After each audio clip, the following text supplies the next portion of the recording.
Hi అండి. నమస్తే అందరికీ. ఈరోజు మేము శ్రీ కపతేశ్వర స్వామి దేవాలయాన్ని దర్శించామండి.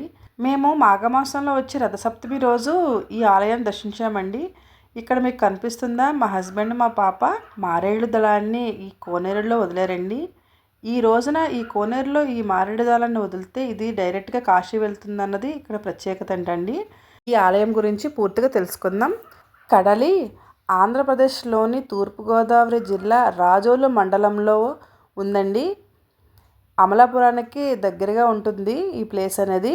మేము అమలాపురం మా ఫ్రెండ్ వాళ్ళ ఇంటికి వచ్చామండి. సో అక్కడి నుంచి ఈ ఆలయాన్ని మేము రథసప్తమి రోజు మార్నింగ్ 7:30, 8 ఆ టైంకి వచ్చామండి.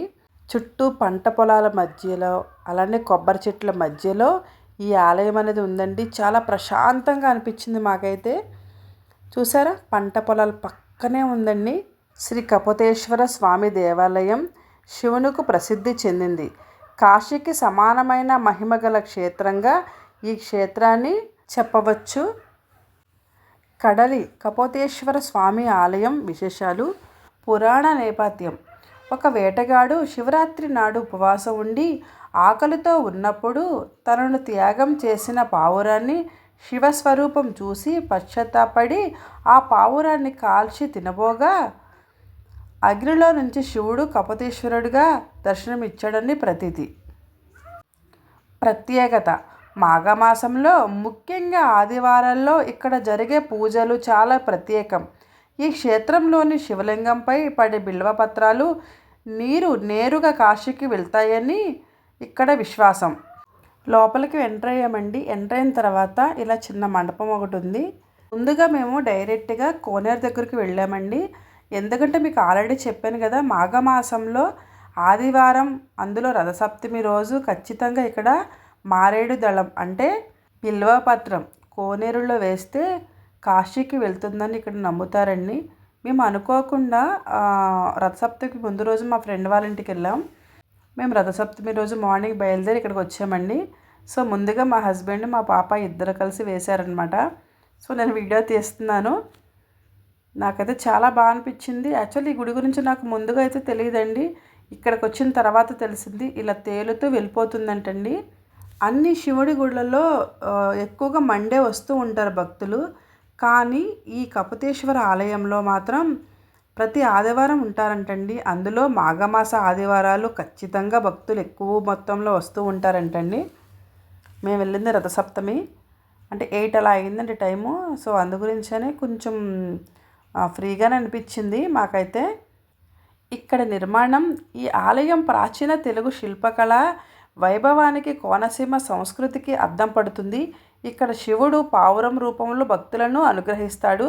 అందుకే కపతేశ్వరుడు అని పేరు వచ్చింది. చూసారా అండి ఇక్కడ ఆలయాలు ఎంత అందంగా ఉన్నాయో. లోపల ఉన్న శివుడిని మనం తీయకూడదు కదండి. సో అందు గురించి బయట వరకు నేను చూపిస్తూ ఉన్నాను అనమాట. శ్రీ కపతేశ్వర స్వామి క్షేత్ర పురాణం అండి. మా పాప చూసారా ఎంతలా ఆడుకుంటుందో. అసలు ఫ్రీగా ఉండేటప్పటికి మొత్తం తిరిగేస్తుందండి. మేము ముందుగా దర్శనం చేసుకొని వచ్చిన తర్వాత ఇలా వీడియో అనేది నేను తీశాను. మేము వెళ్ళిన ఆలయాలు మొత్తం దర్శనం మొత్తం అయిపోయిన తర్వాత నాకు ఫ్రీ టైం ఉన్నప్పుడు మాత్రం ఖచ్చితంగా తీస్తూ పెడుతూ ఉంటానండి.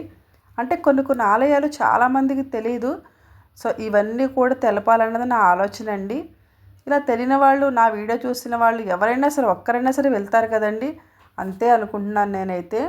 ఈ విధంగా అందరికి ఉపయోగపడుతుంది అనుకుంటున్నాను. శ్రీ బాలా త్రిపుర సుందరి. ఈ శివుడు ఆలయం పక్కనే బాలా త్రిపుర సుందరి కూడా ఉన్నారండి అమ్మవారు. 108 శక్తిపీఠాల్లో ఒక శక్తిపీఠంగా ఈ అమ్మవారిని కొలుస్తారండి. అంటే 18 శక్తిపీఠాలు మనకు అందరికీ తెలిసినవే. కానీ 108 శక్తిపీఠాల్లో ఒక శక్తిపీఠం అనేది ఇక్కడ ఉందండి. చూసారా, ఇక్కడ ధ్వజస్తంభం ఎదురుగానే శ్రీ కపతేశ్వర స్వామివారు మనకు దర్శనమిస్తారండి. ఇక్కడి నుంచి పక్క నుంచి వెళ్తుంటే చాలా ఆలయాలు కనిపించాయండి. అంటే ఈ గుడి ప్రాంగణంలోనే ఉన్నాయి. శ్రీ లక్ష్మీ జనార్దన స్వామివారి దేవాలయం, వాహనశాల అంటండి. సో చూసారా, పార్వతీదేవి అమ్మవారు చాలా బాగున్నారండి అమ్మవారు అయితే. కాకపోతే డైరెక్ట్గా మాత్రం మా హస్బెండ్ మరీ చెప్పారు, నువ్వు విగ్రహాలు మాత్రం ఎప్పుడు కూడా వీడియో తీయొద్దని చెప్పారండి. సో తీసుకోవచ్చు అన్న ప్లేస్‌లోనే నేను తీస్తానండి. సో వద్దు అంటే మాత్రం ఆగిపోతారనమాట. శ్రీ చండేశ్వర స్వామి దగ్గరికెళ్ళి మా హస్బెండ్, మా పాప ఇద్దరు క్లాప్స్ కొట్టి స్వామివారికి చెప్పారు. ఎప్పుడైనా సరే శివాలయంకి వచ్చినప్పుడు మనం ముందుగా చండేశ్వర స్వామివారి దగ్గర క్లాప్స్ కొట్టి మనం చెప్పాలంటండి. ఆ తర్వాత మేము అవుట్ గేట్ అనమాట. అక్కడి నుంచి మేము బయటకు వచ్చాము. ఇలా పక్క నుంచి ఒకటి దారిలా ఉందండి. సో ఇలా ఫ్రంట్‌కి వస్తే ఇక్కడ మాకు మరి ఒక ఆలయం కనిపించిందనమాట. సో ఈ ఆలయం దగ్గర కూడా వచ్చామండి. మా పాప నాతో కన్నా వాళ్ళ నాన్నగారితోనే ఎక్కువగా ఉంటుందన్నమాట. సో అందు గురించి చూసారా, వాళ్ళ నాన్న పక్కనే నడుస్తూ ఉంది. ఇక్కడ అందరూ దీపారాధనలు చేస్తున్నారండి చెట్టు దగ్గర. ఇక్కడ ఆలయాన్ని చూసిన తర్వాత మేము బయటకు వచ్చేసామండి. ఇక్కడ బయట మనకి ప్రసాదాలు పెడుతున్నారనమాట. సో అక్కడికి వెళ్ళి తీసుకున్నాం. స్వామివారి ప్రసాదం మాత్రం ఏ ఆలయంకి వచ్చినా కూడా ఎవ్వరు కూడా మిస్ అవ్వకూడదు. ఇక్కడ ప్రసాదం తీసుకొని మేము బయటికి వెళ్ళిపోయామండి. ఈ వీడియో మీకు ఎలా అనిపించిందో కామెంట్ చేయండి. ఓం నమః శివాయ. Thank you for watching.